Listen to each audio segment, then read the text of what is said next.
നമസ്കാരം, പ്രവാസി മലയാളിയിലേക്ക് സ്വാഗതം. കോവിഡ് സംഹാരതാണ്ഡവമാടിയപ്പോൾ തകർന്നു പോയത് നിരവധി ജീവിതങ്ങളാണ്. അതിൽ ഏറ്റവും കൂടുതൽ തിരിച്ചടി ലഭിച്ചതും പ്രവാസികൾക്കാണ്. പ്രതീക്ഷകളുടെ മാറാപ്പും പേറി പ്രവാസ ജീവിതത്തിലേക്ക് ചേക്കേറിയവർ തിരിച്ചിറങ്ങുകയാണ്. കോവിഡ് തകർത്തെറിഞ്ഞ ഒരു പിടി സ്വപ്നങ്ങൾ മാത്രമാണ് അവർക്ക് ഇപ്പോഴും കൂട്ട്.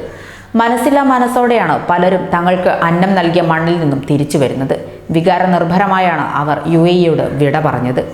അന്നമൂട്ടിയ നാടിനോടുള്ള നന്ദിയും കടപ്പാടും അവരുടെ വാക്കുകളിൽ പ്രതിഫലിക്കുന്നുണ്ടായിരുന്നു. എല്ലാം നേരെയായാൽ ഉടൻ തിരിച്ചു വരുമെന്ന് നിശ്ചയിച്ചുറപ്പിച്ചാണ് പലരും യാത്രയായത്. രോഗികൾ, ഗർഭിണികൾ, ജോലി നഷ്ടമായവർ, പ്രായമായവർ, ട്രാൻസിറ്റ് വിസയിലെത്തി കുടുങ്ങിയവർ തുടങ്ങിയവരാണ് വ്യാഴാഴ്ച യാത്രയായത്. നാട്ടിലേക്ക് പോകുന്നത് എപ്പോഴും ഇഷ്ടമുള്ള കാര്യമാണ്. എന്നാൽ ഇത്തവണ പോകുന്നത് പാതി മനസ്സോടെയാണ്. ജോലിയില്ലാതെ ഇവിടെ നിൽക്കുന്നതിലും നല്ലത് നാട്ടിലാണെന്ന് തോന്നി. എല്ലാം ശരിയാവട്ടെ, എന്നിട്ട് തിരിച്ചു വരാമെന്നായിരുന്നു ജോലി നഷ്ടപ്പെട്ട് നാട്ടിലേക്ക് തിരിക്കാൻ ദുബായ് വിമാനത്താവളത്തിലെത്തിയ യാത്രക്കാരൻ്റെ വാക്കുകൾ.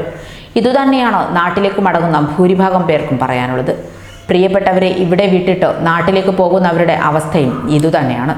ഭർത്താക്കന്മാർ കൂടെയില്ലാതെയാണ് പലരും മടങ്ങുന്നത്. മക്കളോടൊപ്പം കഴിയാൻ വിസിറ്റിംഗ് വിസയിലെത്തി നാട്ടിലേക്ക് മടങ്ങാനാവാതെ കുടുങ്ങിയവരും ഇങ്ങനെ പുറപ്പെട്ടവരിലുണ്ട്. എന്നാൽ എല്ലാം ശരിയാകുമെന്ന പ്രതീക്ഷയോടെ UAEയിൽ ഇപ്പോഴും തുടരുന്നവരുണ്ട്. നാട്ടിൽ പോയാൽ എന്താവും അവസ്ഥ എന്ന് അറിയാത്തതിനാൽ ഇവിടെ തുടരാനാണ് തീരുമാനം.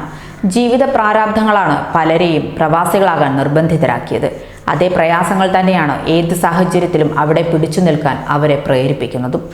വീടിൻ്റെ വായ്പയും മറ്റ് കടങ്ങളും അടഞ്ഞു തീരണമെങ്കിൽ ഇവിടെ തുടർന്നേ മതിയാകൂ എന്ന ചിന്തയാണ് അവരെ UAEയിൽ പിടിച്ചു നിർത്തുന്നത്. ഡിസംബർ വരെ വിസ കാലാവധി നീട്ടിക്കിട്ടിയതിനാൽ അതുവരെ ശ്രമിച്ചു നോക്കാമെന്ന മാനസികാവസ്ഥയിലാണിവർ. നിലവിലുള്ള സ്പോൺസറുടെ വിസ മാറാതെ മറ്റ് സ്ഥാപനങ്ങളിലേക്ക് മാറാമെന്നതും ഇവർ അവസരമായി കാണുന്നു. ഇനി എന്ന് തിരിച്ചു വരാൻ കഴിയുമെന്ന ആശങ്കയും പലരും പങ്കുവച്ചു. വിദേശികൾക്ക് എന്നു മുതൽ UAEയിലേക്ക് പ്രവേശനം അനുവദിക്കും എന്ന കാര്യത്തിലും സംശയമുണ്ട്. UAE വിലക്ക് മാറ്റിയാലും ഇന്ത്യയിൽ നിന്ന് യാത്രാ വിമാനങ്ങൾ സർവീസ് പുനരാരംഭിച്ചാലേ ഇവർക്ക് തിരിച്ചെത്താൻ കഴിയൂ. നാട്ടിലേക്കുള്ള യാത്രയുടെ ആശ്വാസത്തിനിടയിലും ഇത്തരം ചില ആശങ്കകളും പ്രവാസികളെ അലട്ടുന്നുണ്ട്. കൂടുതൽ പ്രവാസി വാർത്തകൾക്കായി ഈ ചാനൽ സബ്സ്ക്രൈബ് ചെയ്യുക.